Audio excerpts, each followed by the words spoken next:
Hello, everyone, and welcome back to another episode of the Parallel League podcast. It's been a minute. We're excited to be back. Mookah and I are going to be talking to Fitch today, community manager. Everyone, you know Fitch, about the World Championship, the Prime Championship in Las Vegas at the HyperX Arena. Everyone's super excited. I know I personally cannot wait. So we're going to start out just talking about all things Vegas, the event, what's happening, things that we're looking forward to, and going over some changes for season 2, talking about the players, all of that good stuff. So, Fitch, happy to have you. How are you feeling going into this week, leading up to probably all this effort and work that you've been putting into this event for months and months and months now? I'm excited. I mean, I think, I've used the term palate cleanser. I want something to refresh my enthusiasm and excitement. And I mean, it's a long grind, right? You're working in an industry trying to do something that I think effectively hasn't been done, at least in the West, right?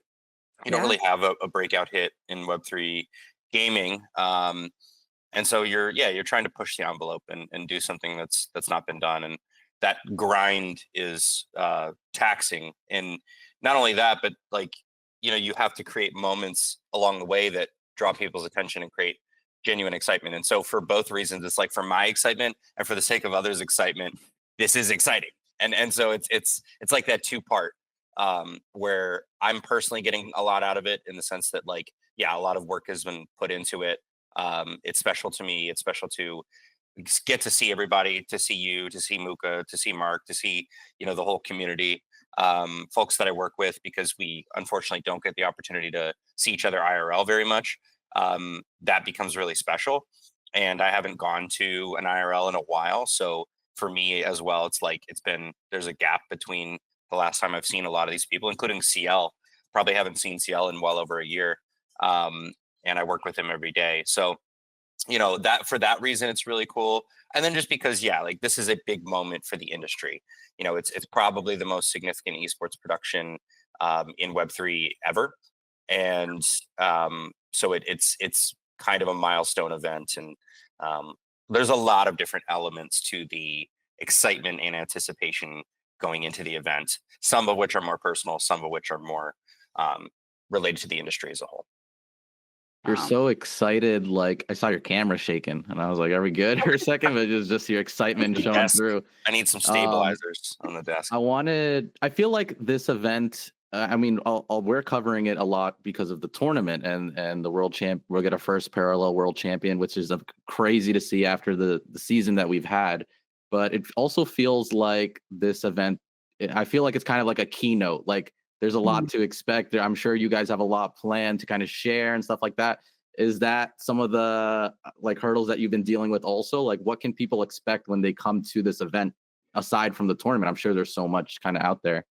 Yeah, very, very much true, right? Like the keynote and sort of mini expo idea of the event was my idea. I think that's one thing I'll give myself credit for, to say, okay, well, what are we going to do with this event that's going to make it worthwhile? And there was a couple things, right? So I'll speak to some of those things. I thought, for one, and I'll speak super candidly here because that's all I know how to do. So on the one hand, it was we want to represent Parallel at its best.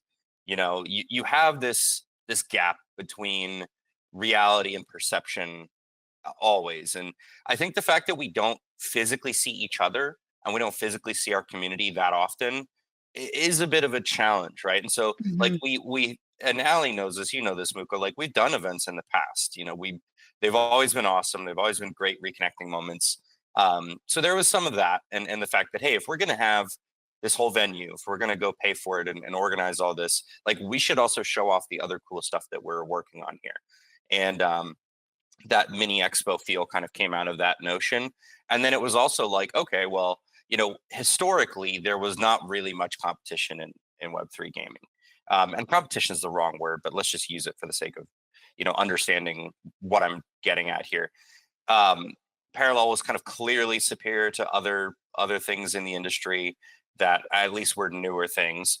And then you had stuff like Off the Grid and Shatterline come along, and it was wow, these guys are bringing a level of quality, and they're completely different genre. That's why I say like competition isn't really the right word. But let's just say for the sake of our position in the industry as clearly the best is sort of under duress, for lack of a better term, right? Mhm. Like, and so if that's a good thing. That's a good problem to have, where it's like Parallel isn't alone on the top of this mountain. It's like the actual industry has risen to meet us wherever we were at.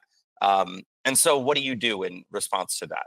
Do you say, "Oh, well, we're going to be at arm's length from those people, or we're going to treat them as competitors or enemies or something"? No, I think you do the opposite. You say, let's come together, right?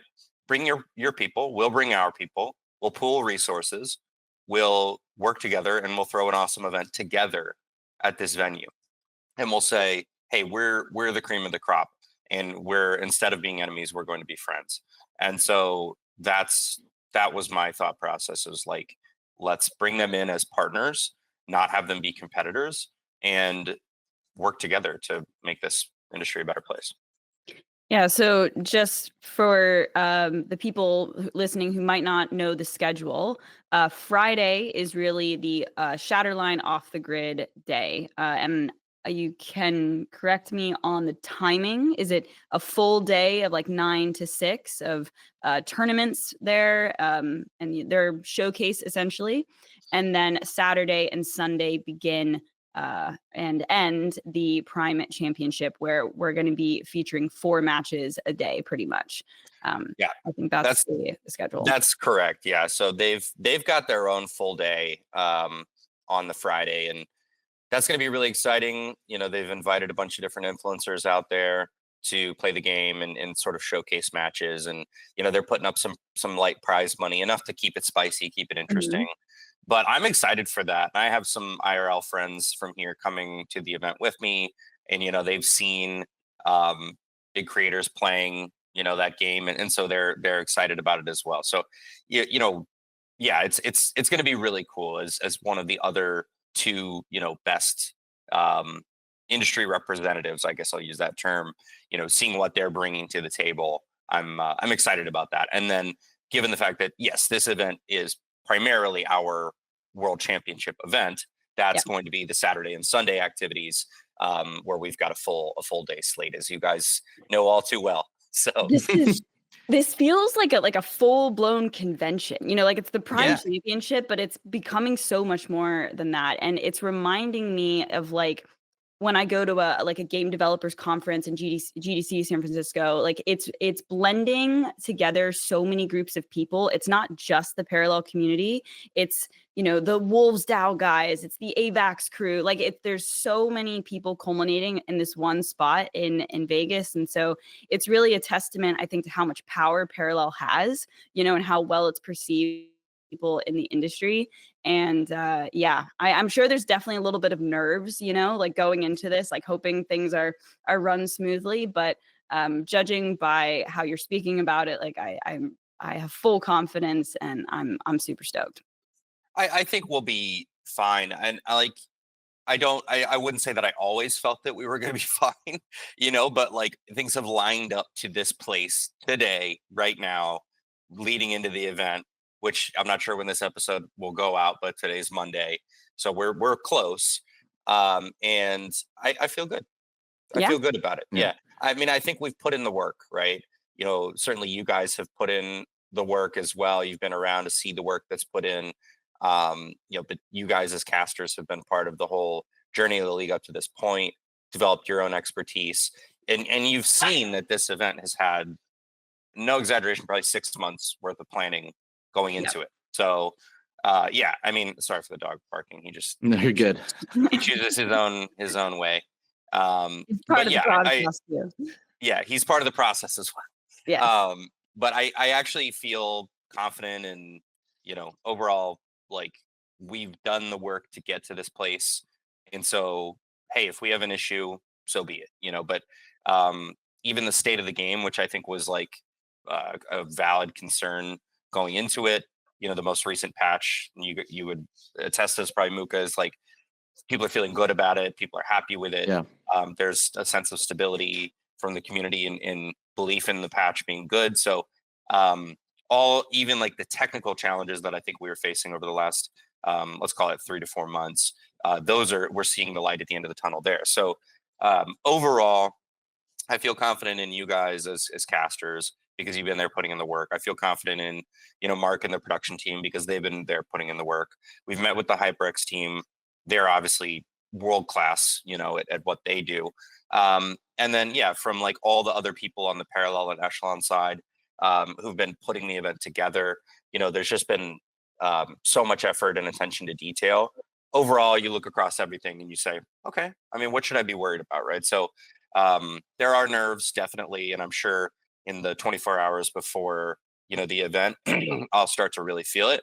But I don't think that there's anything that I'm overtly concerned about at this point, Allie. What announcements and sort of features can the attendees expect going into the event?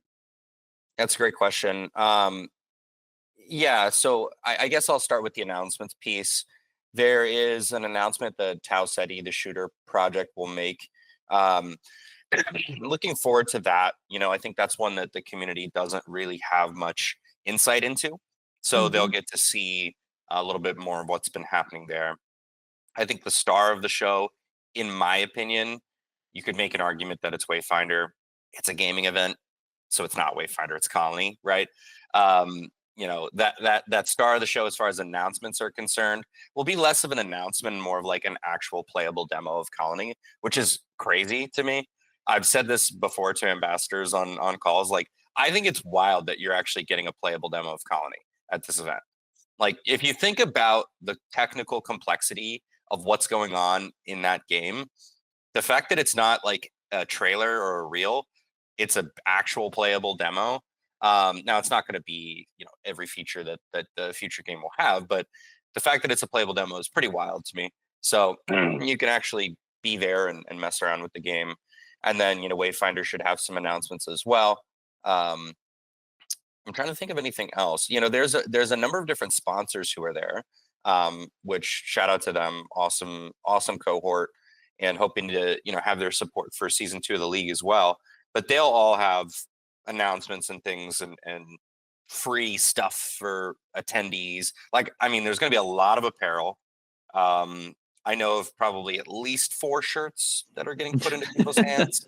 There will be hoodies, hats, buttons, pins, all these different types of things. I've heard there's digital mints there. I've heard that there's like POAP type of stuff. I've heard there's people wanting to give tokens to people there. Like, I've heard a lot of different things. And so separate from announcements, there's a lot of goodies, little goodies that are going to be finding their way into attendees' hands. So. Okay. Will there be cards? Will there be physical cards people can get? Yes, I think. Now, don't quote me on this, but there was I'm going to be quoted on this. Okay.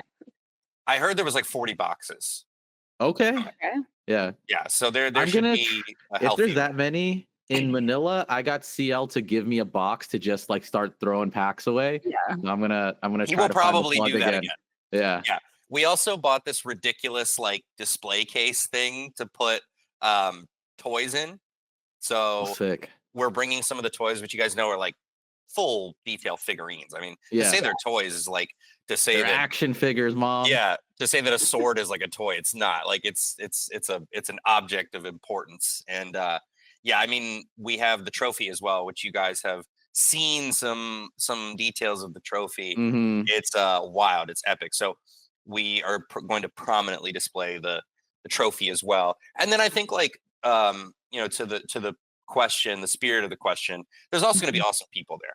So we've put a lot of effort into getting people to attend this event, which you alluded to, Allie. And so it's like, how can we make this bringing this Web3 gaming industry together type of event?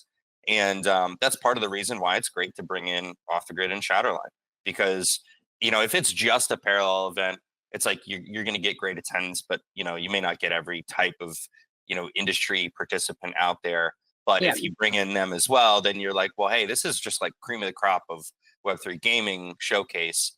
And now it becomes a lot more hard to deny the importance of the event, right? So that helped to get people out. And we've got a lot of I guess what you would call influencers coming to the event, and so or are we calling them KOLs? It seems to change by the Oh, day. can we So not? I hate that term. I don't like it.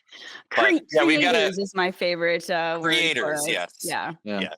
yes. I just go to the generic influencers, Yeah, no, but it's I think creators is better. But we got a lot of creators out there, and it should be really cool. So looking forward to that. And, like our hometown folks, Tice, RDU are going to be Yeah. out there. Tice is in the event, which is crazy. Yep. So it's pretty sweet to see. And I mean, Allie, I guess I would ask you a question. Like, what does that feel like to have someone like Tice at a Parallel World Championship? Because you know Yeah. him from his past Hearthstone days.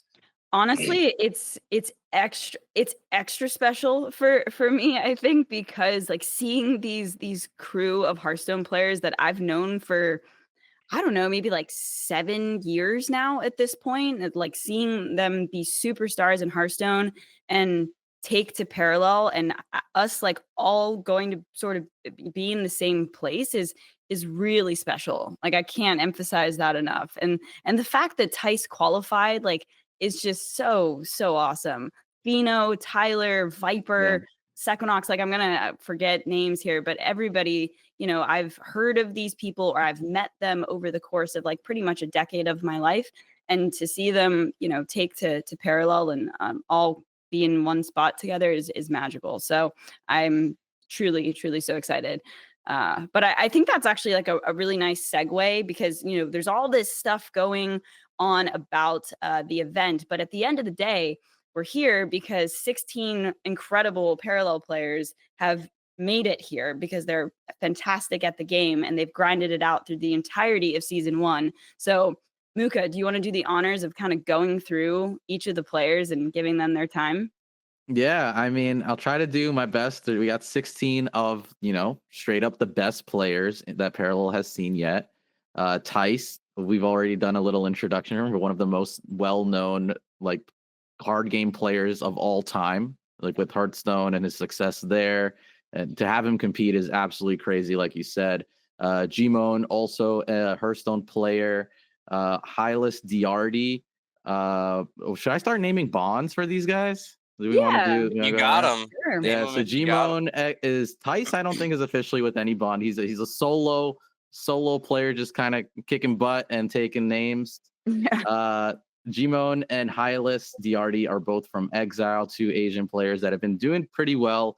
I don't know if Gmon had any tops before this. He was just doing well in the season overall, but Hylas has seen some like competition on the higher end.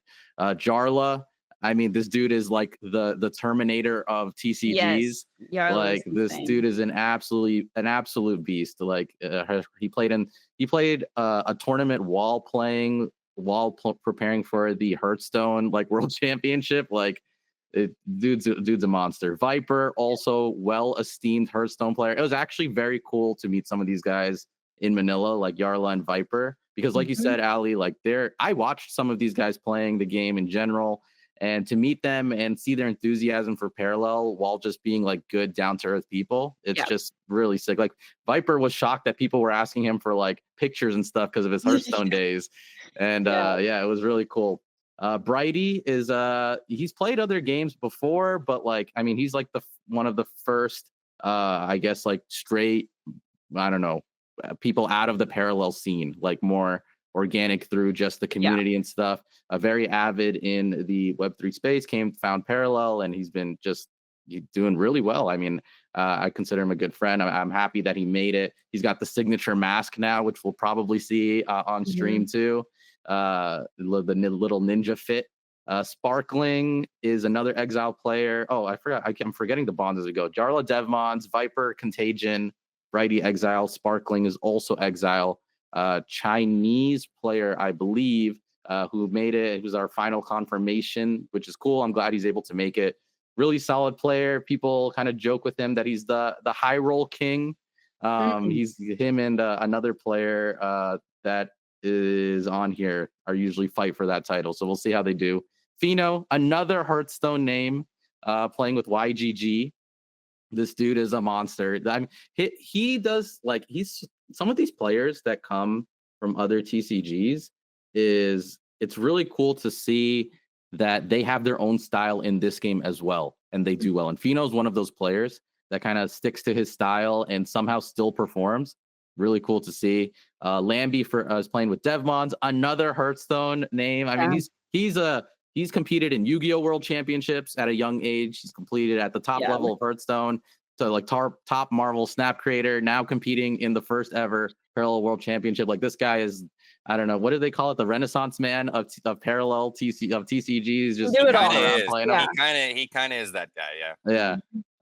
He's a huge fan favorite. I mean, it was awesome to meet him too in Manila. All these guys, man, such great experiences, and I can't wait for the rest of the community to kind of meet them and stuff. I remember certain players in Manila, like when Kalos and Koji went to go meet them, like they would be sitting down eating, and they'd see the players from afar, and then you suddenly see them like sit up, fix their shirt and stuff to see like the founders and the team have that excitement is also really cool too. And like, I mean, it's just awesome that everyone's meeting each other's. Going down the list further, Zelius are also playing with YGG. He the co-competitor for the High Roll King. He also won YGG's Manila tournament. Yes. So, this guy's already won a big tournament before. That was 100K, right? 100K tournament. So he's got the experience to play. I mean, he's come more from the Web3 side too, from like Axie, but he's played other games as well. So, Zelly's actually competed at the HyperX Arena before, I think, for really? so he's a little comfy with the territory. Yeah. So yeah, that's an interesting X factor, Allie, with the alpha here. Yeah. That's wow. I mean, I actually was on some recent. Was it the stream? I think it was one of the streams where somebody was asking me like, or no, it was the Echelon. It was like an Echelon roundtable. Somebody was like, "Do you like have a pick?" And I'm like, not specifically like I like Lambie. It would be inappropriate for me to make a bet on a player, but like I do think that tournament experience that he has, and like to your point, Allie, experience with the venue, that type of stuff, like it's a X factor, a big deal for real. People that don't know, like in Manila, a lot of the people that were just like Parallel was their first like high competitive game. You could see that it was they were like kind of, some of them were a little out of their mental state, because first you're sitting on stage, then they give you a headset that's playing white noise, so you can't hear like the casting or anything like that. So you have to get used to that static or whatever, while like keeping your mental game good, playing the game, don't tilt. And if you look up, there's just a bunch of people staring at you, lights hitting you in the face. So you could see that. So it also makes sense that so many of these people that I've already listed off have come from other games. They already know what it's like to compete, and it might give them an edge, and it probably will give them an edge in real life for an actual LAN tournament.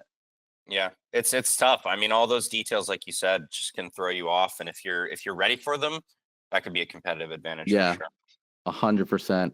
All right, finishing up the list, we got Perp. He's a Parallel, home and grown, organic. This dude is like the wild card. He always comes up with his own unique decks that people aren't thinking about. He's always got his own little style. He's topped a couple tournaments. The dude's a beast. I'm very excited to see what he can do. Kintsugi, Perp plays with Midnighters. Sorry, I wanted to do that. Yep. Kintsugi, also Exile player. Most of Exile players are coming from Asia this time around, which is really cool to see. Kintsugi is like we all say that he was awarded like the best Earthen player in Parallel in the recent community awards. But the dude's a monster. He has his own way of playing the game that it's hard to mimic his style of play. He's very, very technical, very good. I've had the honor of being dishonored by practicing with him and just getting smashed sometimes because I can't figure out how he's playing a deck, because he plays it so differently than other players sometimes. So I'm very happy that he was able to make it through. It'll be really cool to see him play. Sequinox is coming from YGG.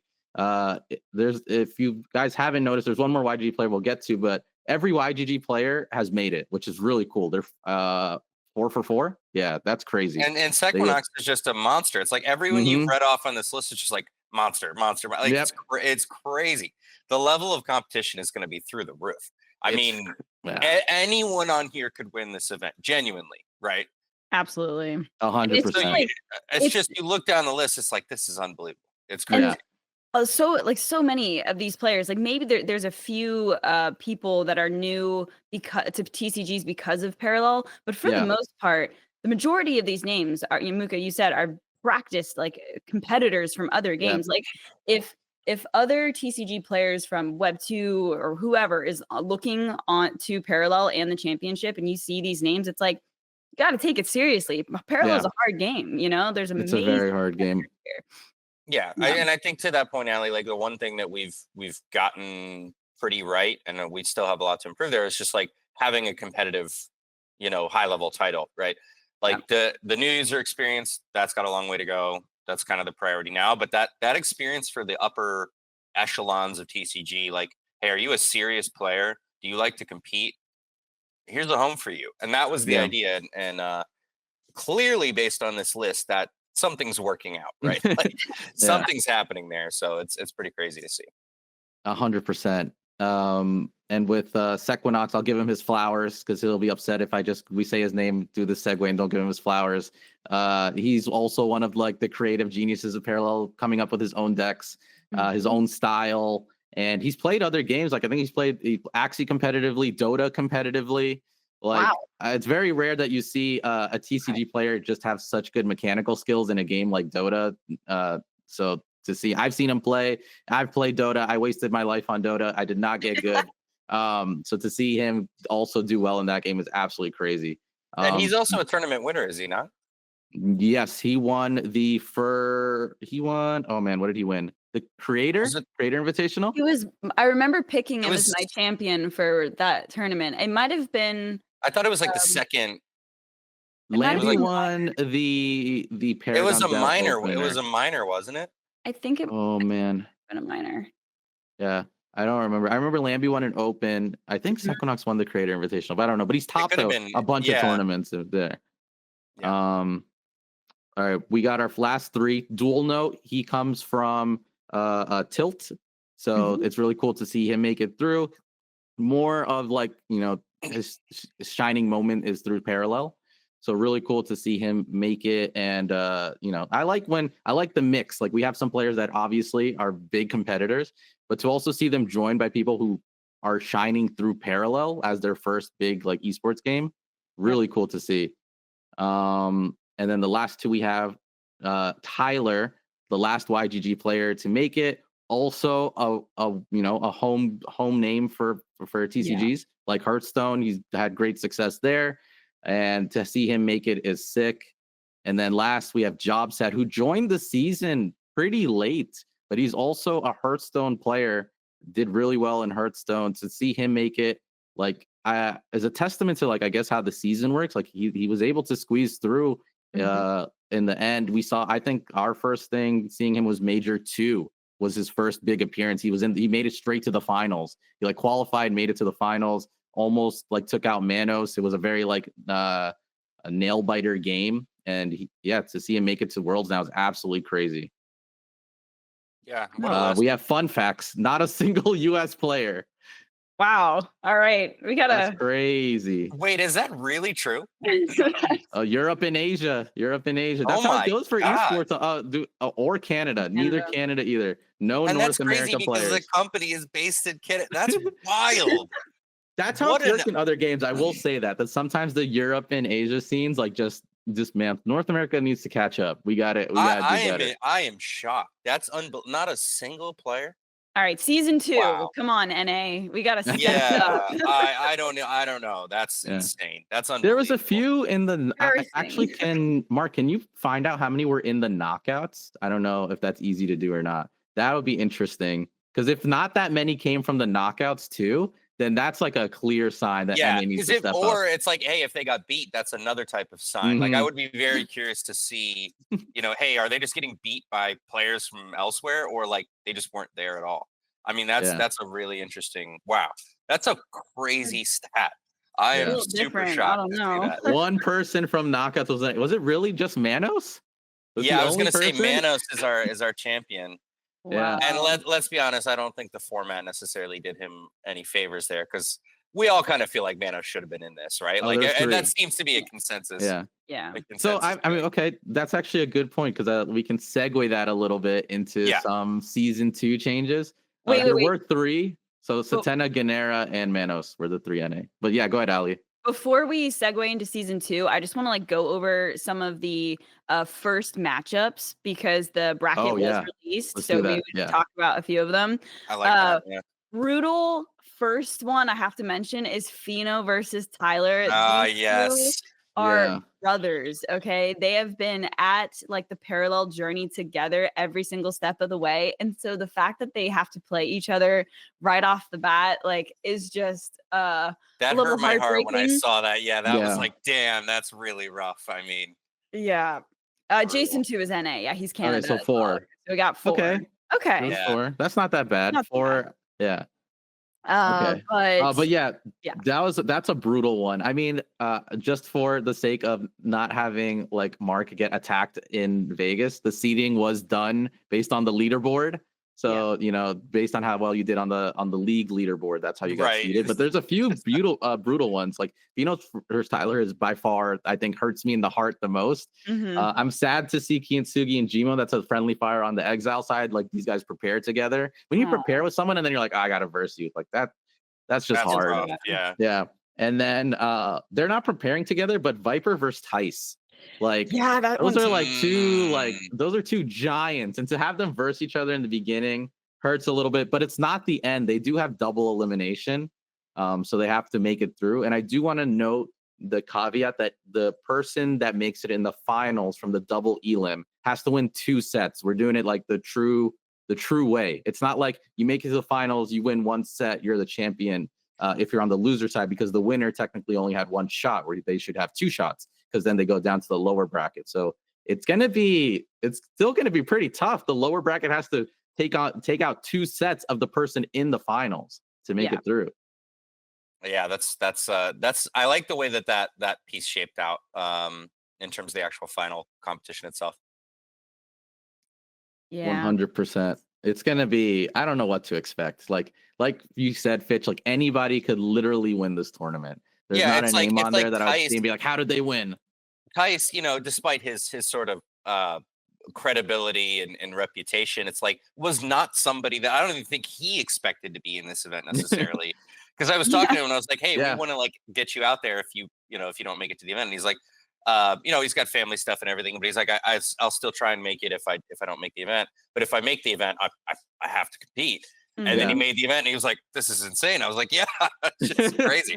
But I mean, like somebody like him could win the event, even though he's not somebody that you would look at the structure of the league over the last year and be like, he's a favorite, So, and then, just like jam packed with so many competitors who may not have big names, but have, big resumes. So it's crazy. I mean, there's just so many different ways that this can shake out, and trying to make a guess at it. It's like, good luck, I just want to say on the note of Tice, like I feel like a lot of the time people, like if you're a massive content creator, people like oftentimes doubt a little bit on the competitive skill. Like you're usually, but Tice is truly like the intersection of both. Like never doubt him. Like he has performed so well in competitions throughout Hearthstone for years and years and years. Like he truly is a GOAT, of TCGs. Like I mean, he won Hearthstone European Championship, right? So like that's a big stage, and probably had to go through quite a lot of competitors to get there. So I mean, definitely don't want to doubt the guy. I would say that his uptake of like being competitive in the league was slower than others. But then once he started getting into it, he was messaging me all the time, like, I'm super into this game now. Like I'm really trying to compete. So it's just cool to see the passion that people have for it. And, then you got like mega grinders on there, like Fino, Tyler, Lambie, who also have experience, right? And then you got like the parallel, like home crew. There's just so many different ways that you could cut it. Like, do you bet on one of those types of players? Do you bet on just like an individual? Like if you're looking at this and you're trying to pick who wins, there's so many different variables to consider. And then like you brought up, Ali, do they have tournament experience? Do they have experience at this venue? Right? Like there's so many different ways to cut this cake. I'm personally so torn. Like I'm looking at these 16 names and I'm going over like all the different reasons that I would want each person to win. Like, like, do I want like a Brighty who's been here like since the very beginning? He's like it's a parallel core, or like a Tyler who's done his like vlogs road to championship and he's actually done it.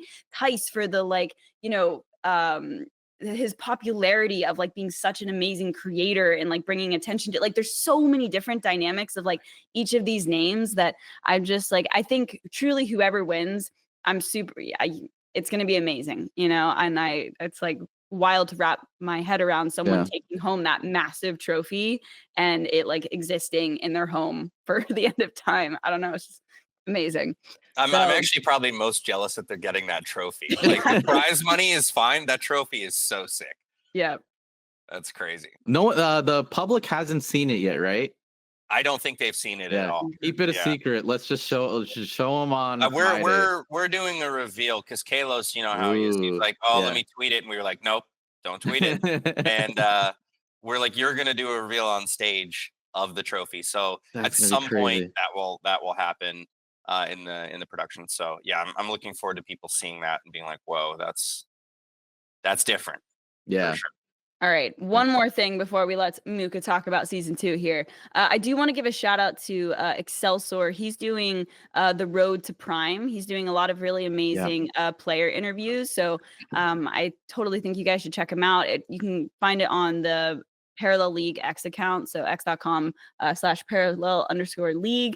He's been doing incredible interviews with each of the players. So definitely go check that out. And on that note, the broadcast team, we've got Excelsior, Desi, Tia, myself, Mookah, Scout, and Quinto. So that will be your broadcasters for the event. All right, Mookah, I know you're super excited to talk about season 2. Take it away. Yeah, I'm excited for it. Wait, I'm going to segue. I'm going to take a moment for myself too. I want to ask Fitch a question because I don't think it was asked. Like, I think a lot of people also are curious on the event, how many of you guys are coming from Parallel and Echelon, and how accessible will you guys be at the event? Gosh, I mean, we probably have 30 people from Parallel that'll be there. Echelon should have 5, 6, 7, I don't know, somewhere in that range. And accessibility wise, we'll be around the entire time.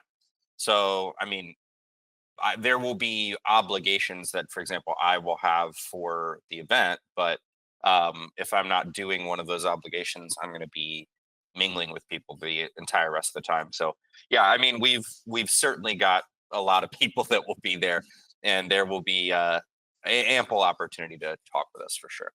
Okay, that's awesome. All right, season 2. Let's do season 2. So there are a few changes. There's some naming changes, some going to worlds changes. We'll go through them because the nomenclature is such an advanced word, but the naming has changed a little bit, so it might be a little confusing at first, but it makes sense. So opens, that's a new name, but they replace what the minors were. Essentially, open tournaments. You can come, anybody can come and join them. You can get points for them and advance up the leaderboard. They're opens. I guess we're like the base event opens, right? And then minors are now what we used to call the major qualifiers. Let me see. Do we have anything specific that we're changing about that? We are calling the monthly qualifiers minors. Yep. Okay, so these tournaments work pretty much the same, just the name change to align with the league structure. So monthly tournaments, you have the opens, which anybody can join. They're like what the minors used to be. And now the minors are now what the qualifiers used to be. So nothing with those changes, but there is some like reward structure a little bit different. So if you win a minor, which is what the qualifiers used to be, you will now bypass the Swiss portion of a major. So there's three minors before a major, right? There are 3 people that win those minors, bypass the Swiss, and they will be part of the top 16 that fight in the majors. Fight like it's like a boxing match that compete in the majors, and then any people that compete in the majors themselves in the Swiss portion, the top 13 will join those 3. So it's an upgrade. Like the minors are now upgraded. Instead of just competing in the majors, you now get to skip the line a little bit for your hard work and winning those tournaments. It adds a little bit more of an incentive. And then that's the structure of the tournaments. We have some changes in like who goes to Worlds. Should I cover that, or Fitch, do you want to do the honors on that? Go ahead. I think you're doing a good job summarizing. Okay. And that to me is kind of the thing that I'm most keen on. That piece of info. 100%. So for Worlds, they are now changing, like, kind of like, if you win certain things, you just go to Worlds. You don't have to compete in the knockouts. This is actually really cool for me to talk about, because the ambassadors, we did have a call with the team, and we heard a lot of the feedback that players were having from all levels of play, people that were just competing for fun, people that made it to the top, people and somewhere in between. So we were able to like have a really good conversation, and shout out to Fitch for giving the ambassadors a voice, and for Veen, who's been jumping on some of these, and even Mark, you jumped on that meeting. But like, it's been really cool because the meetings lately have been fire. Like, we've been able to just have such good communication. You guys let us like kind of say our piece. We're able to kind of like talk together, and then you come back and kind of like let us know what's happening. But like with the league stuff, it's been particularly awesome. So the changes we have for Worlds is the top 5 from the Prime League points leaderboard. So those are like the points you get from tournaments. Those automatically get you to the Prime Championship land. So like, let's assume we're just going to say Vegas. It might not be, I don't know if it's in Vegas next season, but you would go to Vegas if you in the top 5 of the league points leaderboard, instead of before. It used to be, the original change was that you just get qualified for the next major. They changed it for, if you have the top 5 at the end of the season, you just go straight to Worlds, which is like crazy. Winners of majors, instead of going to knockouts, you just go straight to Worlds. Like, it's these players play to create those majors are the hardest tournaments outside of Worlds. So to win those and not make it to Worlds was something that was like vocalized. So that's being changed, really cool. And then we talked about the major Swiss. So yeah, those are the changes. I mean, I don't know. I'm happy. I think those are all welcome changes. Like, to see fan favorites along the season now immediately go to Worlds is like probably my favorite change, because they worked long and hard. They got a following, and to now just boom, they're there. It helps with the storytelling, and like, they've earned their spot. Yeah, I very much agree. I mean, like, these changes came from you guys, so thank you guys. Like, it's not, I think we had a good proposed set of changes for season 2 versus season 1, and shout out to Mark and the 983 guys there. And then, you guys had some further refinements, and I'm glad that we had an open and productive conversation about it. And then those things made their way in. And like, one of those things was definitely, hey, let's make sure these players who are winning majors are just getting teleported straight in. And, that top 5 of the leaderboards teleported straight in. And it's just like, yeah, I mean, you've put in the work at that point. You should be getting the reward. So to me, it makes sense. And I really like the set of changes that came out of that ambassador conversation. They seem to be quite reflective of like the spirit of, hey, you put in the work, you get what you've earned. Thank you, to being so open to listening to the ambassadors in the community, moving forward. And, mentioned many times before, but just in case you didn't hear, season 2, $1 million prize pool, and season 3, $2 million prize pool. Those are some massive numbers, people. Yeah, like, big numbers. I mean, we're coming out swinging. I think we're in the maybe unfortunate position of not really having a choice. Like, we have to shake something up. We have to shake the tree here. Like, we're not going to get people's attention if we don't. Like, we're just not. This is not yet normal gaming, right? We are still some like redheaded stepchild, to borrow that phrase. It's like we don't have people's full trust and attention for whatever reason, even though we've been doing everything right. And I think one of the ways that you get people's attention is esports. You just drop some prize money with an esports scene, and you say, hey, look, we're here, pay attention to us, right? So I think that's the position that we're in. We're obligated to do this. We're excited to do this because we get to attract the right type of players and make a big splash. But yeah, it's like, we have to do this. I mean, this is I want to speak about it as plainly as I can. Like, this is kind of something that's a requirement for us to do, I would say. And while we do it, we can work on that new player experience, which we've spoken about many times. But that's we're almost working our way backwards, right? Because if we didn't have those esports prize numbers, and if we didn't put ourselves out there in that way, we're asking to be ignored.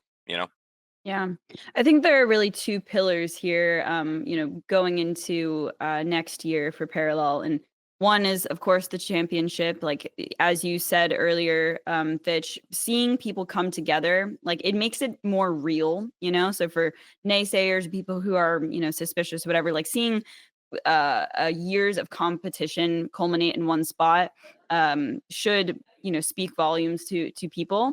And then I think the second pillar is the fact that the game is coming to mobile, so it'll be in the hands of many more people, hopefully.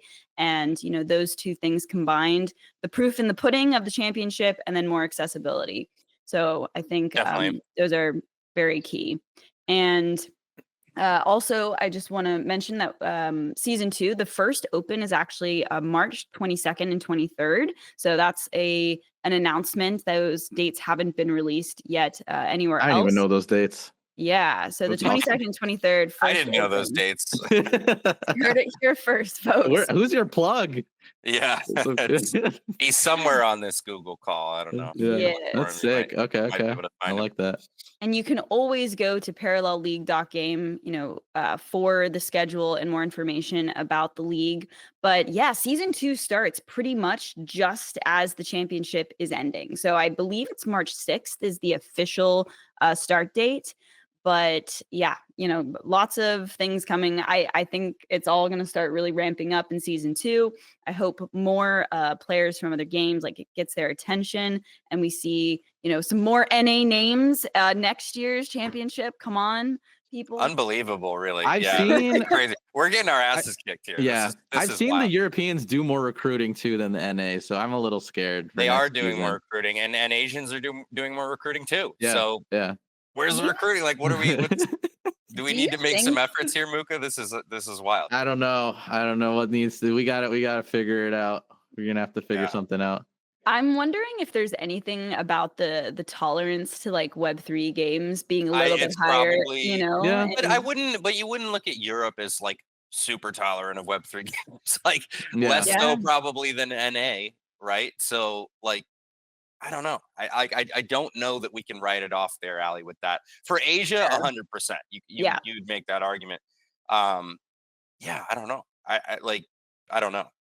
Maybe just a higher density. And the other thing is we're going to do some campaigns in sort of the South America region for mobile rollout. So we may accidentally tap another giant in Brazil. Yeah, we just need to bring the Americas together. The Americas, South and North, and we'll do that. Now we just sound desperate. Now we just sound a little desperate. It does sound a little desperate, but I mean, Brazil is also like a TCG behemoth waiting to wake up, and we have a couple Brazilian players that are high level players, and I think we'll have at least a couple more pretty soon. So it's we may be putting ourselves further down the line, Mookah. We need to do some NA efforts here. We gotta figure it out. We'll brainstorm after this one. Yeah, for sure. Is there? I mean, like, okay, we know the changes to how like the league works. Are you guys also going to be trying, like, maybe not yourselves, but maybe other organizations? Have you heard? Is there going to be some experimentation more on like lands or just like other tournament formats? I believe tournament formats is confirmed. I forget.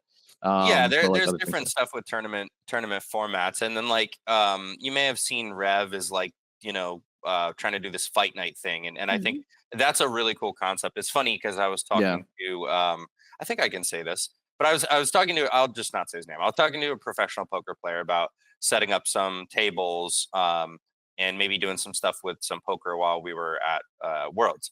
And he was checking out the league and what we were doing, and he saw like the fight night stuff, and he's like, "Oh, that's really cool. I'm doing that for poker as well." And so there's going to be different types of stuff like that we can experiment with, whether it's a league event or whether it's not. On the league side as well, like I think we'd like to explore more IRL type of stuff, whether it becomes more of a promotional event for the league versus an official event of the league.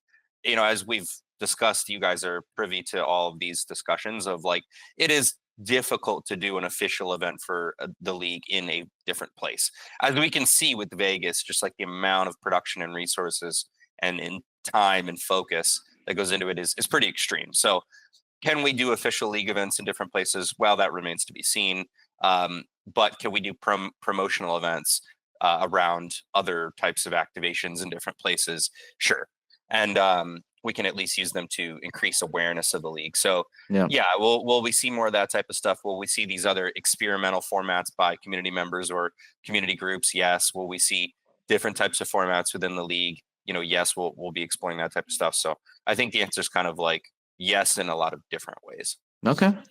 I'd love to see a process where sort of, third-party organizers could apply with the league to sort of say, hey, can we run this event and some league points be awarded, from it? Yeah. And perhaps that comes with time, more players, more people to participate in the events. But I think that would be really nice to see, because it really is the IRL events that, build the strength of the community and bring people closer. So yeah, agreed. I mean, I think we dabbled in that with season 1, but we'd like to lean into that more with season 2, because I mean, as many events as we can produce, there's still going to be a resource constraint there.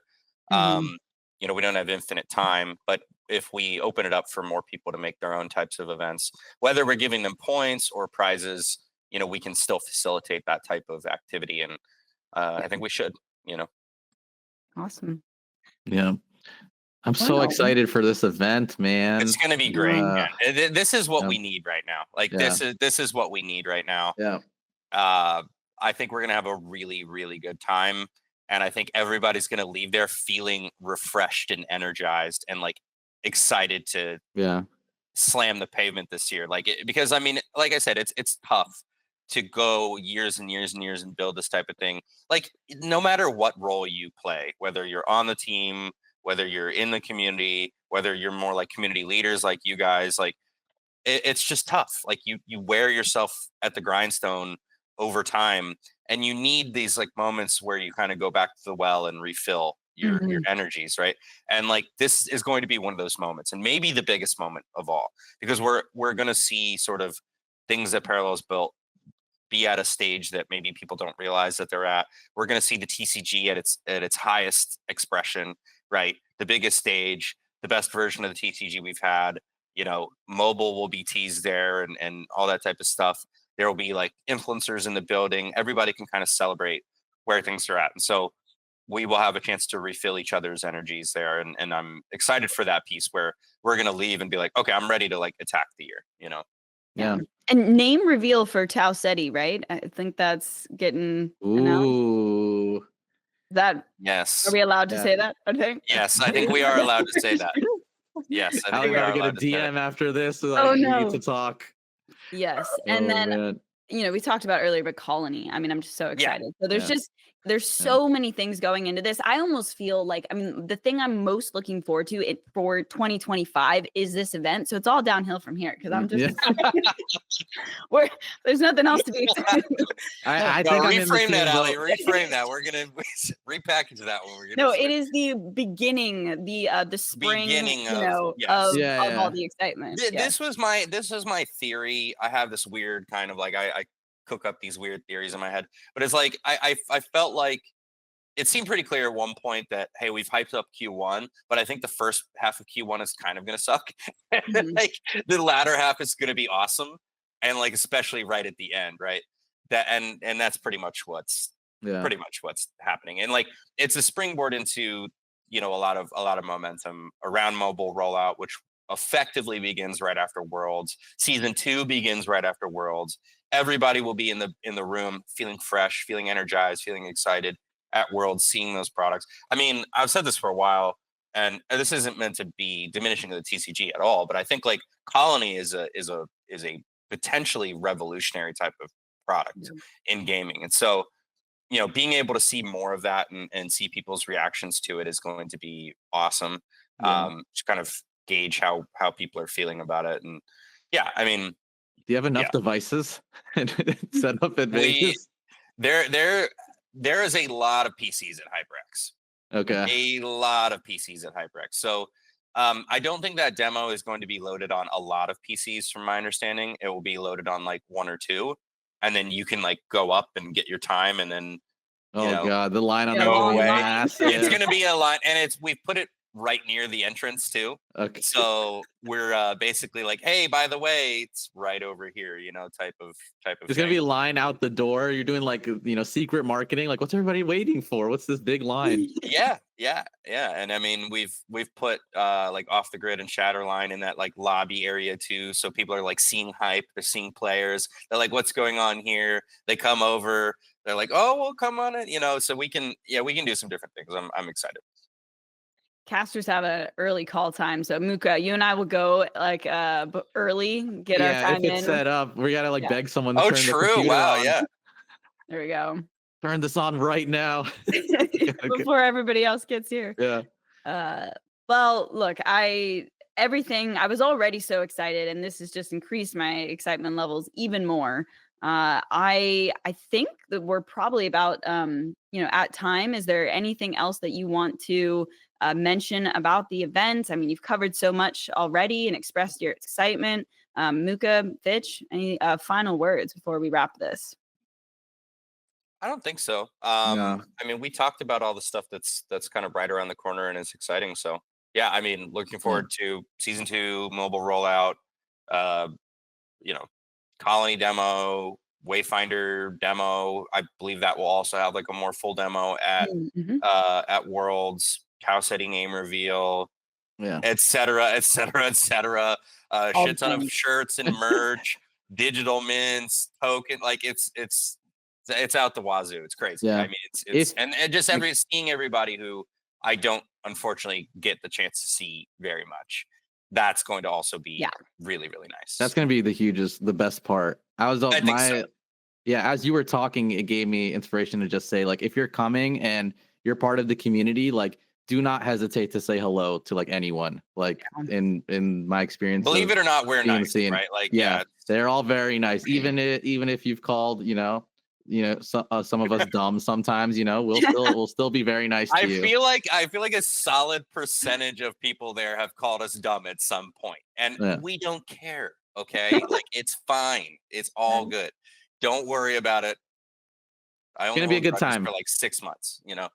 Also, please say your screen name. Say your tag. Well. Like, and if you're introducing your actual name, I also like to have the context of like, what's your in-game name, just to like, put a face to the names that I recognize.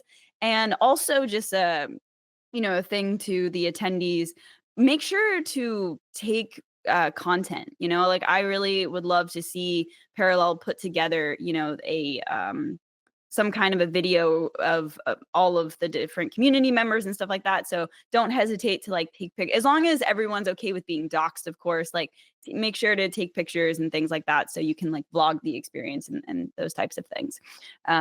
We got the legend Jay and Silva who's going to be there. Oh, nice. Yeah, really? I didn't know that. Dude's like a crazy good photographer and videographer, and he's coming out to capture the event. And we also have.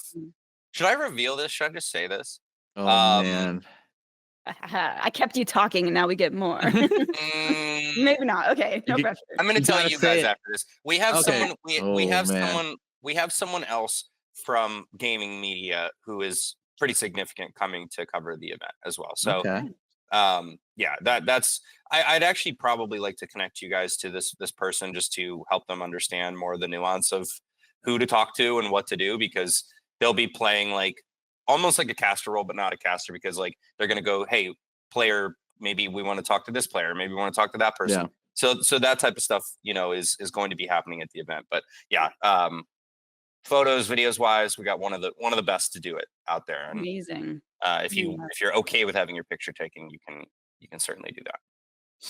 So cool. I actually didn't know that. I've followed him for quite some time, and I didn't even know he was going to be there. So that's awesome. Yeah, he was the person I met that I've stopped giving my real name to when I introduce myself, because I was like, hey, this is like, my name's Fazan. So I'm like, hey, my name's Fazan, and then I'm also known as Mookah. He totally missed the Mookah part. We talked for like an hour and a half, and then he goes, "Wait, you're Mookah?" And I was like, "Oh, Jesus, all right, I'm not gonna do that." Kalos was next to me. He's like, "Yo, just don't say your real name anymore. Just say Mookah." Yeah, you don't need to. I think Yeah. you're a big enough personality that's just kind of not relevant anymore. I haven't gone by anything but Fitch in a long time, and like if I introduce myself as Frank or Franklin, people will be like, "Who the fuck is that?" Like, Yeah, who's that guy? It's like, oh yeah, that's right. I shouldn't do that. So This is why you got to make your in-game name morphed with your actual name, and then it's easy. Get it? Yeah. Yeah. Cheat codes. Cheat codes. Cheat codes. All right, everyone. I hope that you have enjoyed this episode of the Parallel League podcast. It's been a minute, so we're happy to be back. And of course, we're going to be back for season 2, interviewing players, talking about all the things. All of us are looking forward to seeing you at the Prime Championship. Thank you for listening. Make sure to give it a thumbs up, comment, interact with it in any way that you can to help promote it. And we thank you guys, and we'll see you in the next one.